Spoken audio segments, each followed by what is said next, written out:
ঘুরতে এসে আগের পাল্লায় পড়েছে। হ্যালো, এটা কি বাবু ওখানে আছে।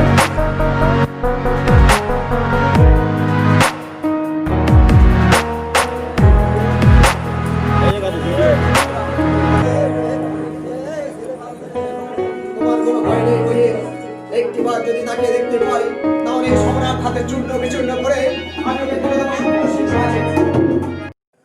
Good morning everyone, good morning from Sundarban. সকাল সকাল সবাই মিলে রেডি হয়ে বেরিয়ে পড়লাম সুন্দরবনের স্পেশাল যেটা বোট জার্নির উদ্দেশ্যে। আমাদের হোটেল থেকে এই বোটের আয়োজন করা হয়েছে, তো আমরা যাচ্ছি ঘাটের দিকে।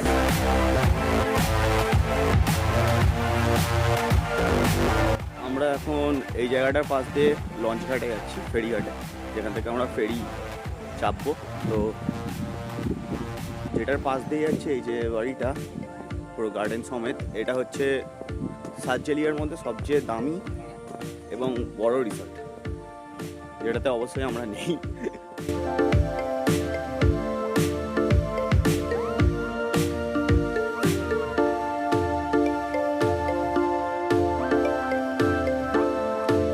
তো আমাদের লঞ্চ এসে গেছে, এবার লঞ্চেতে যাবো।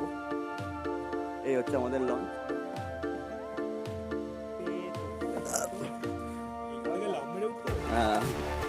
লম্ফ ঝম্প করে এসে গেছি বোটের উপরে। রয়েছে আমাদের সাথে গোমুর নদী। এই গোমুর নদীতে আমরা পাড়ি দেবো এই লঞ্চে করে বসে। এই যে শ্রদ্ধেয় বুবাইদা, এখানে কয়েকটা মাঝিদের নৌকা রয়েছে।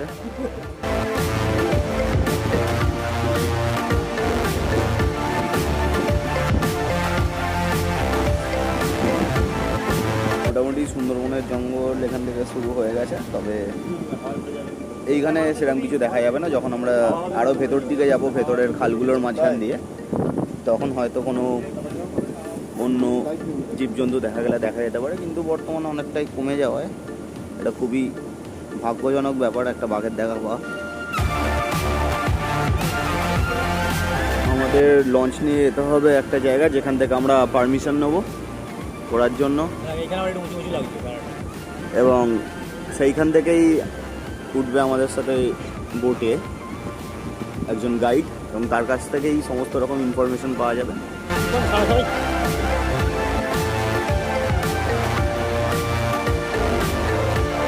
এই হচ্ছে সেই জায়গা যেখান থেকে পারমিশন করাতে হয়। এখানে এরকম লাইন পড়ে, আজকে রবিবার বলে তাই একটু বেশি লাইন, অন্যান্য উইকডেজে এলে এর থেকে কম লাইন থাকে। আমাদের সঙ্গে এসে যোগ দিয়েছেন গাইড, উনি কিছু কথা শেয়ার করবেন আমাদের সাথে। সুন্দরবন টাইগার রিজার্ভের গাইড কথা বলবো যে সুন্দরবনে বাঘ দেখার জন্য সবসময় বলে বাঘ দেখতে পেলাম না, করে কিছু দেখতে পেলাম না, কিন্তু এটাই নয়। সুন্দরবন শুধু বাঘের জন্যই নয়। আপনারা সবাই বুঝে হাত দিয়ে বলবেন যে আমাদের সুন্দরবন পৃথিবীর 1 নম্বর স্থান পেয়েছে। যেমন এই ম্যানগ্রোভ ওয়ার্ল্ডের 1 নম্বর স্থান পেয়েছে। ডেল্টা এই বদ্বীপটা 1 নম্বর স্থান পেয়েছে। স্পটেড ডিয়ার চিতল হরিণ 1 নম্বর স্থান পেয়েছে, এবং রয়্যাল বেঙ্গল টাইগার 1 নম্বর স্থান পেয়েছে। এই 4টি বিশ্বের 1 নম্বর স্থান পেয়েছে, শুধু বাঘের জন্য সুন্দরবন নয়। একদম একদম। এবং তারপরে কথা হচ্ছে ক্রোকোডাইল, কুমিরটা হচ্ছে যে আমাদের সল ওয়াটার ক্রোকোডাইল, এটা আমাদের বিশ্বের 2য় স্থান পেয়েছে এই কুমির। এই জন্য সুন্দরবন শুধু বাঘের জন্য সুন্দরবন, এবং হিউজ পরিমাণে অক্সিজেন, মুক্ত অক্সিজেন, ফ্রেশ অক্সিজেন, প্রাণ ভরে অক্সিজেন নেই। হ্যাঁ, এটা তো আর বাঘ দেখার গল্পটা হচ্ছে একদিনে এইভাবে এসে বাঘ দেখা যায় না। বাঘটা দেখতে গেলে ফার্স্ট মর্নিংয়ে পারমিশন করে 3 থেকে 4 দিন বা 5 থেকে 6 দিন মানে প্রত্যেক দিন আসতে হয়, এসে ক্যামেরা নিয়ে বসে থাকতে হয় ঘন্টার পর ঘন্টা। এবং এগুলো এই শিক্ষাগুলো আমাদের যারা ফটোগ্রাফার আসে তাদের থেকে আমরা যেমন কিছু নেই, তারা আমাদের কাছ থেকে অনেক কিছু নেয়। তাদের কাছ থেকে আমাদের শিক্ষা অনেক কিছু আছে। আমাদের টোটাল 84 কোয়ালিটির ম্যানগ্রোভ আছে সুন্দরবন। তার মধ্যে উল্লেখযোগ্য যে গাছগুলো আছে সুন্দরী, গরান, তারপরে হচ্ছে খদুর বা বসুর। খদুর গাছটা হচ্ছে আমাদের ফরেস্ট বা আমাদের এখানকার যত জঙ্গলের যত গাছ আছে উল্লেখযোগ্য ফার্নিচার নাম্বার 1 গাছ এই গাছটা। হ্যাঁ, ধুধু। এই গাছটা এর ফলটা হচ্ছে বেলের মতো বা বাতাবি লেবুর মতো দেখতে। যেতে যেতে দেখতে গেলে আপনাদেরকে দেখিয়ে দেবো। এই গাছটা হচ্ছে এর মধ্যে প্রাকৃতিক যে সৌন্দর্য বা এত সুন্দর নকশা করা আছে বা ডিজাইন করা আছে দেখার মতো। এই জন্য কিন্তু আগে সুন্দরবনের গাছ সব চুরি করে কেটে নিয়ে চলে যেত। এটা খুব বড় দেখাচ্ছে। আমরা এখন সুন্দরবনের প্রপার জঙ্গলের দিকে প্রবেশ করছি। এটা হচ্ছে জায়গাটার নাম হচ্ছে পিরখালি পার্ট 1, পিরখালি পার্ট 2।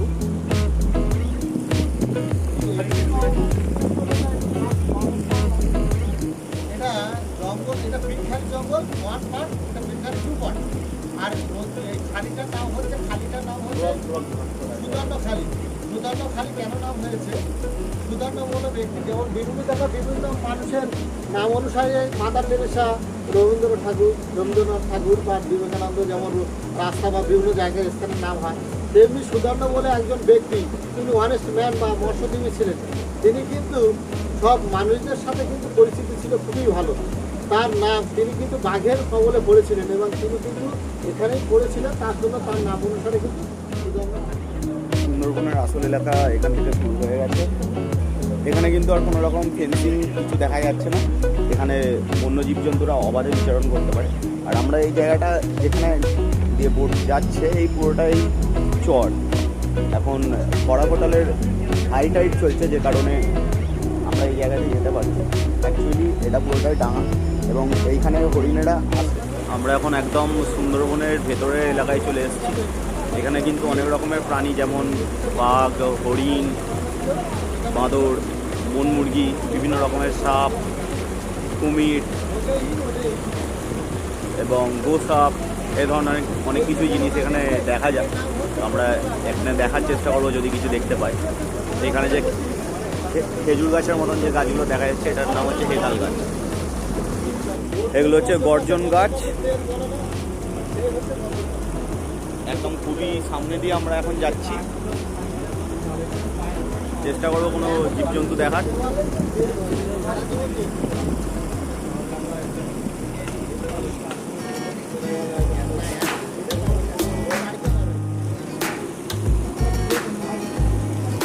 হ্যাঁ, এখন কাজ করছে না, জাস্ট একটু আগে করছিল। বন্ধুরা বলে দিই, এখানে কিন্তু নেটওয়ার্কের খুবই সমস্যা। এখানে আসার পর কোনো রকম নেটওয়ার্ক আর কাজ করবে না। যাই হোক, না কাজ করাই ভালো, ইন্টারাপশন কম হবে। আমরা এখনও সুদর্ণখালিতেই আছি। এখানে পাশাপাশি যা জঙ্গল দেখা যাচ্ছে পুরোটাই গর্জন আর পাইনের জঙ্গল, পুরোটাই বাঘের আড়ত। এবং এরপরে আমরা যে জায়গাটা পৌঁছাবো, এটা হচ্ছে হেতাল বনের, যেটা হচ্ছে হেতাল গাছের জঙ্গল। ওখানে প্রচুর হেতাল গাছ রয়েছে এবং যার কালারটা বাঘের গায়ের সাথে অনেকটা ম্যাচ করেছে এবং সেই কারণে বাঘেরা ওই জায়গায় লুকিয়ে থাকতে ভালোবাসে। তো দেখবো সেখানে যদি কিছু দেখা যায়। এখন অবধি দু একটা বাঁদর ছাড়াই কিছু আর চোখে পড়েনি।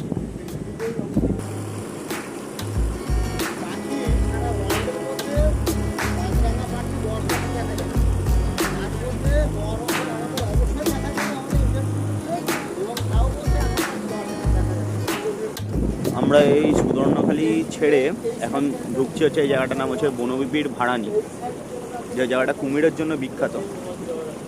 দেখবো যদি কোনো কুমির আশেপাশে থাকে।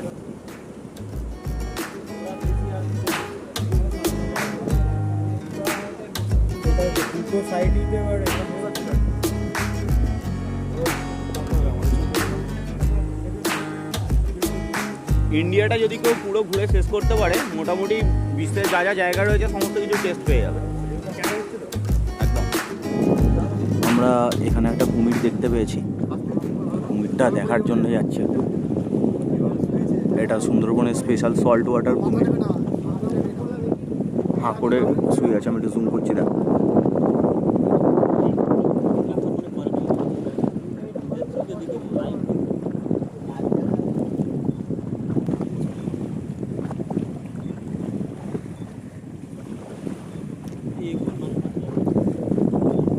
একদম মরার মতন পড়ে আছে হাঁ করে, যেন দেখলে মনে হবে স্ট্যাচু। হ্যাঁ, বড় হয়ে গেলে আস্তে আস্তে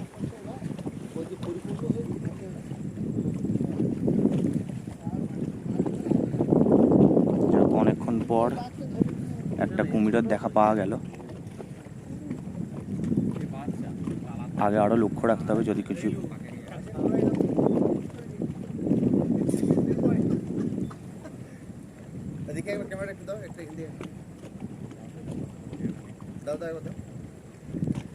একদম এটা সুন্দরবনের গভীর অরণ্য যার ভেতরে আমরা এখন আছি। এই সুন্দরবন এলাকাতে টোটাল 96 বাঘ রয়েছে। তো বাঘ দেখতে পাওয়া খুবই ভাগ্যের ব্যাপার, খুবই রেয়ার জিনিস। তবু একটা কুমির দেখতে পাওয়া গেল অনেকক্ষণ পরে। আরও নজর রাখতে হবে, কেননা এরা এমনভাবেই থাকে যে দেখলে এদেরকে চেনা যায় না যে এরা এখানে রোদ পোয়াচ্ছে। তাই একটুখানি কড়া নজর রাখলে হয়তো আরও অনেক কিছু দেখা গেলে দেখা যেতে পারে। তার চেষ্টা করবো ক্যামেরায় রেকর্ড করার। এই যে শিকড়গুলো দেখা যাচ্ছে, এই শিকড়গুলো হচ্ছে শ্বাসমূল এবং এগুলো খুবই শক্ত হয়। মানে এর ওপরে যদি কেউ পড়ে যায় তার কিন্তু একদম এপর ওপর হয়ে যাবে, এমনই শক্ত, কাঁটার মতন এই শিকড়গুলো।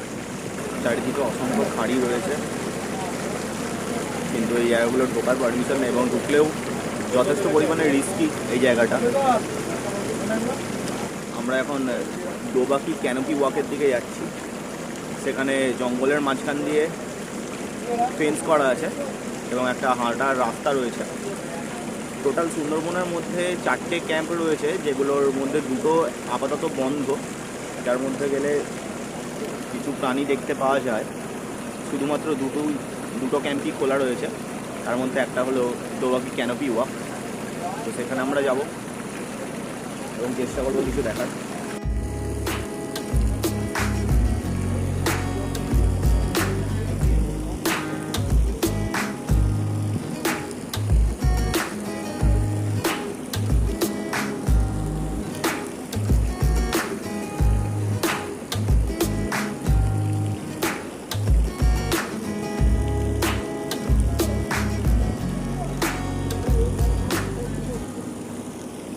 মানুষের প্রতিনিয়ত আসা যাওয়ার কারণে অন্য জীবজন্তুরা এই পাড়ের দিকে খুব কমই আসে এবং সেই কারণেই এদেরকে দেখা অনেক কঠিন হয়ে যায়। যেরকম আমরাও এসেছি জীবজন্তুর খোঁজে, সেরকম অনেক লঞ্চ নিয়েই এসছে অনেকে, এবং এটাই কারণ যে জীবজন্তুদের দেখা যায় না। কেউ এলে অবশ্যই উইকডেজের দিকে আসবেন, শনি রবিবারের দিকে একটু বেশি লঞ্চ যাতায়াত করে, যে কারণে চান্সেস আরও অনেকটা কমে যায় যে কোনো জন্তুর দেখা আপনি পাবেন। করে ভাড়া নিয়ে 5-6 টাকা ভাড়া যেত।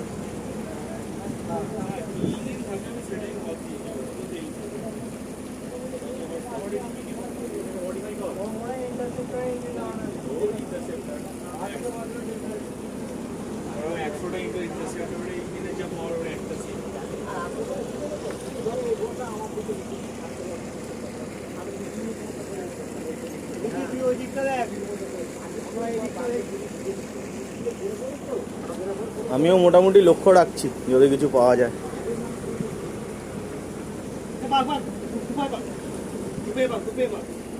হ্যাঁ,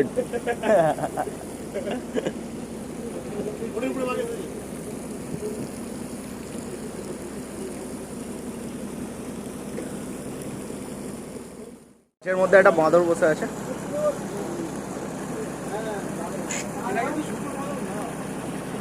এই যে এই এলাকায় প্রচুর বাঘের পায়ের ছাপ দেখা যাচ্ছে। এই যে এখানে যে দাগগুলো রয়েছে দেখলে দেখতে পাবেন, বুঝতে পারবেন,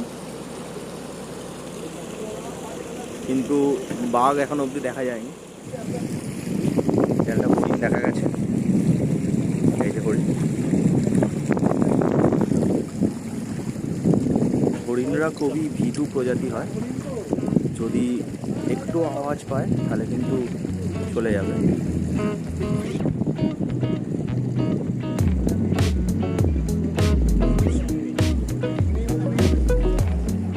হ্যাঁ, বাঘের দেখা না পাওয়া যায়, কিন্তু হরিণ দেখা গেল। এটা ঠিক কথা বলেছিস, লজিক আছে। হরিণটা যদি ধরতে আসে বাঘেরও দেখা পাওয়া যায়।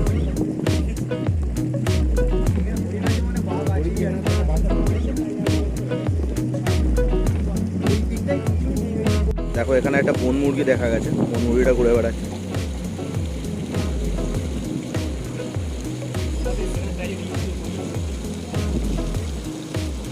এই যে যা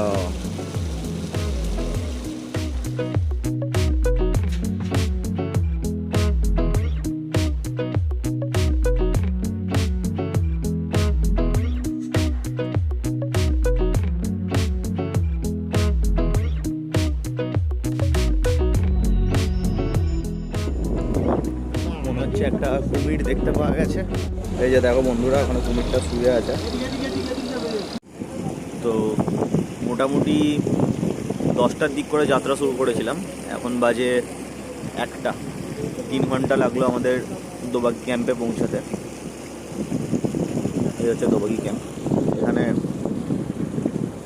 অনেকগুলো নৌকা আমাদের মতন এসছে ঘুরে দেখার জন্য। আমরা এই ক্যাম্পে নামবো এবং এর ভেতর, জঙ্গলের ভেতর দিয়েই হাঁটবো।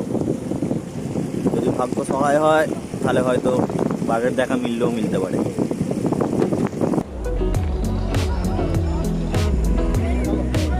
চলো ক্যাম্পের ভেতর যাওয়া যাক।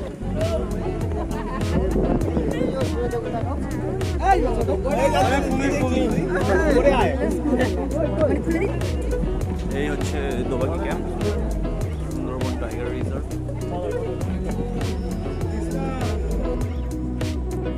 চোখকে খুবই সজাগ রাখতে হবে, কেননা এর মধ্যে হয়তো অন্য জীবজন্তুর দেখা পাওয়া যেতে পারে, এবং হয়তো পাওয়া গেলে এইখানেই সেটা পাওয়া যাবে, তার চান্সেস সবচেয়ে বেশি এখানে।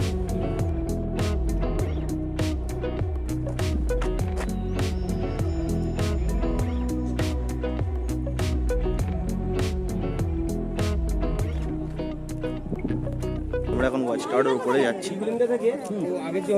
যথেষ্ট ভিড় রয়েছে, যদি খুবই রিস্কি এই কোভিড-19 সিচুয়েশনে।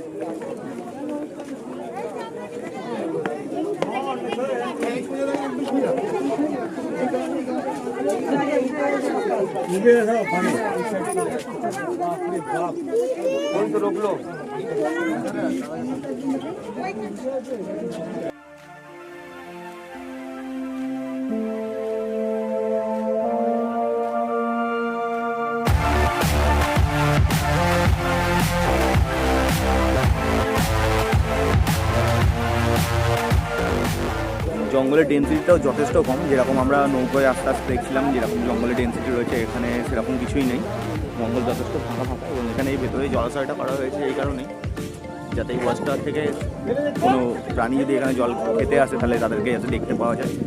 তো একটা হরিণ আর কিছু পাখি ছাড়া এখানে আর তেমন কিছু দেখা মিলল না। ছবি তোলার পালা শেষ, হরিণ দেখার পালা শেষ, এবার আবার বোটে ফেরার পালা। বোটে ফিরে এখান থেকে আমরা যাব হচ্ছে ঝড়খালি। তো আমাদের গাইড যিনি আছেন তিনি তো বলছেন যে ঝড়খালিতে গেলে কুমির, হরিণ এবং বাঘ দেখার সম্ভাবনা প্রবল, কারণ ওদিকে লোকজন খুবই কম যায়। আর এইখানে লোকের যে পরিমাণ ভিড়, আমার মনে হয় না কোনো অন্য জন্তু হয়তো। এখানে আবার একটা হরিণ চলছে।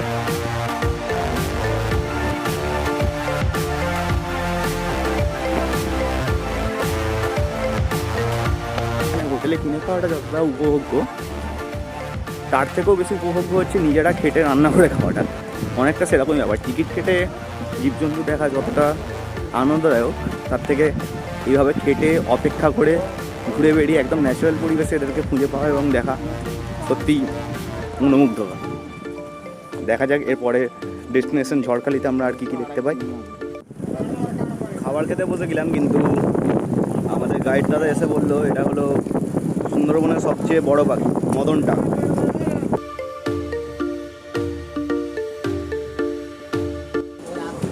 এখন আমরা যে জায়গাটাতে রয়েছি, এই জায়গাটা হচ্ছে একদম বঙ্গোপসাগরের মোহনার কাছে। এখন ওই দিকটা দেখা গেলে দেখা যাবে, ওই দিকটায় কোনো জল দেখাই যাচ্ছে না, পুরোটাই একদম সাগরে মিশছে এই জায়গাটা। এসে আমি একবার ওই দিকটা দেখাচ্ছি।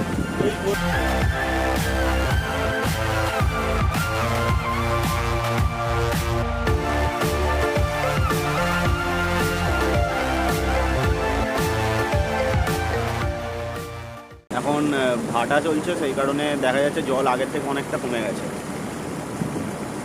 একটু আগে যখন আমরা যাত্রা শুরু করেছিলাম তখন যতটা পরিমাণ জল ছিল, এখন তার তুলনায় অনেকটাই কম, এবং পাড়গুলোকে দেখলে সেই ব্যাপারটা ভালো মতোই বোঝা যাচ্ছে।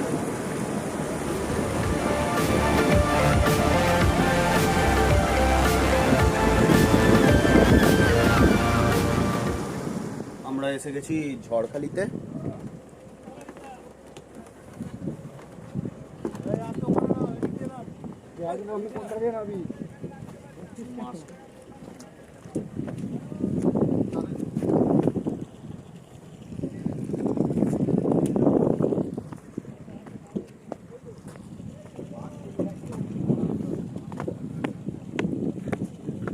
এই ঝড়খালিতে একটা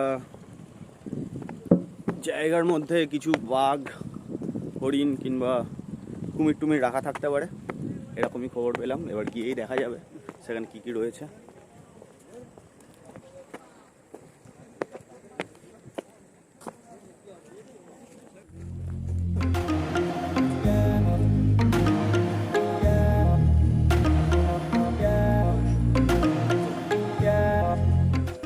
এখানে ঝড়খালিতে নামার পরেই এই প্রথম দোকান কিছু দেখতে পেলাম আমাদের বোট জার্নি শুরু করার পর থেকে।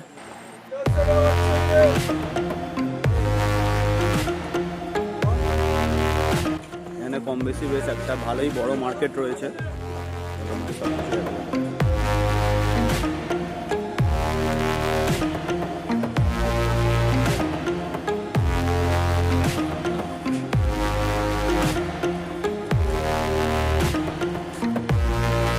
এখানে কিছু রেড চার্ট রয়েছে এবং কিছু বার্তা রয়েছে, ভিডিওটা পজ করে দেখলে দেখে নিতে পারেন।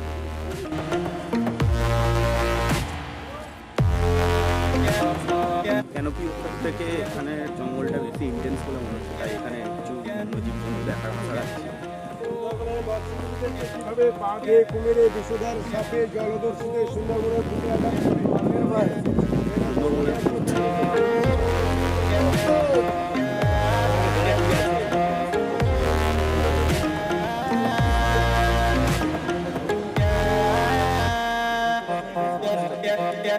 দিচ্ছি।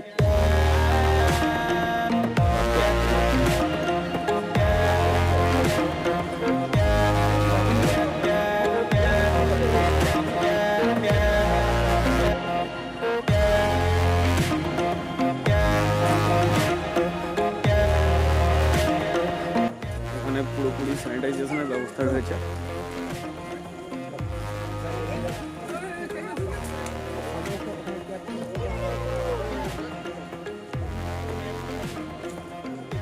প্রপার টেম্পারেচার চেক এবং হাত ও জুতো স্যানিটাইজ করার পর তারপরে এখানে ঢোকা গেল। প্রবেশ মূল্য 30 টাকা।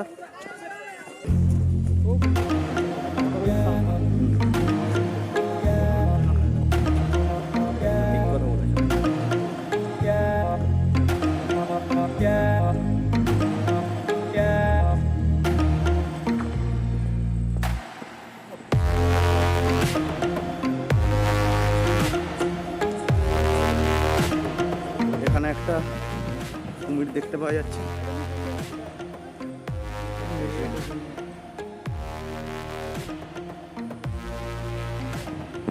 হ্যাঁ, এখানে একটা বাঘও রয়েছে।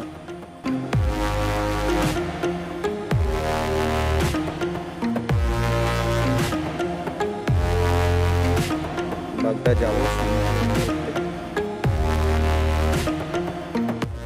একই ফ্রেমে বাঘ এবং কুমির, বিরল দৃশ্য। এই জুটাতে কুমির, এই পুকুরটাতে তো অনেকগুলোই রয়েছে, আর বাঘ রয়েছে যথাসম্ভব দুটো, তার মধ্যে একটা এখান থেকে দেখা যাচ্ছে, তবে ওটা সামনে গিয়ে দেখার চেষ্টা।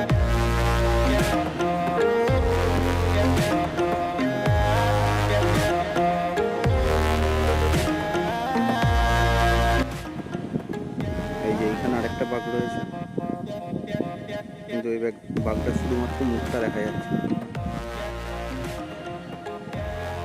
এখানে একটা গোসাপও রয়েছে। এই যে এই পুকুরটা যথেষ্ট পরিমাণে কুমির, গোসাপ সবই রয়েছে।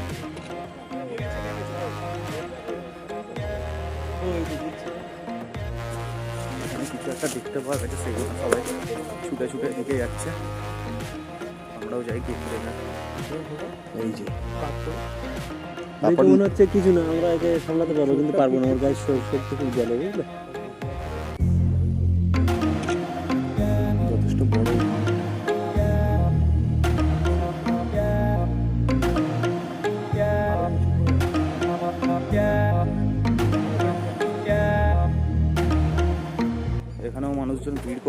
পাচ্ছি, তার মানে নিশ্চয়ই এখানেও কিছু একটা দেখা গেলে দেখা যেতে পারে।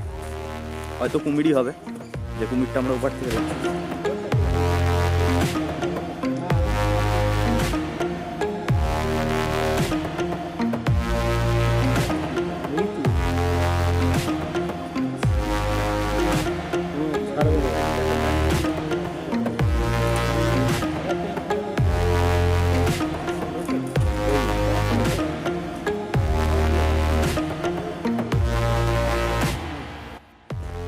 যাক, এখানে এসে তবুও ভালো লাগছে, পরপর কয়েকটা কুমির, দুটো বাঘ দেখতে পাওয়া গেল, এবং কুমিরগুলো তো যথেষ্ট কাছ থেকেই দেখতে পাওয়া গেছে।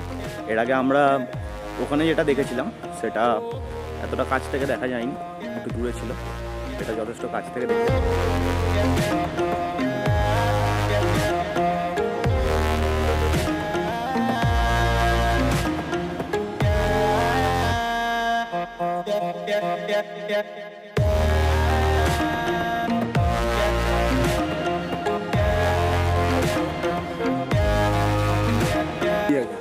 এই মাদকটা যতদূর সম্ভব ক্ষত ছিল, কোনো রকম হয়তো কুমিরে বা কুকুরে কেউ হয়তো আক্রমণ করে।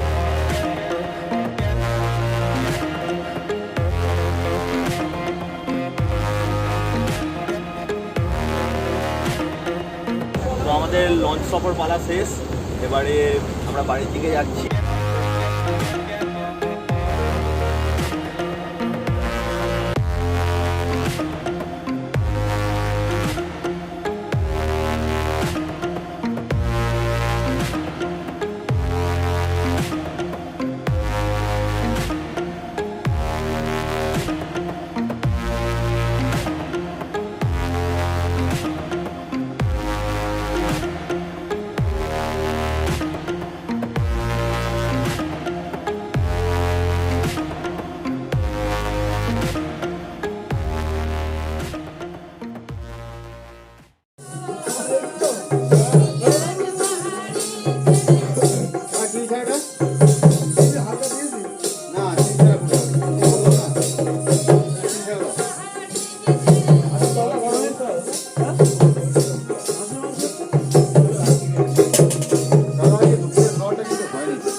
চল চল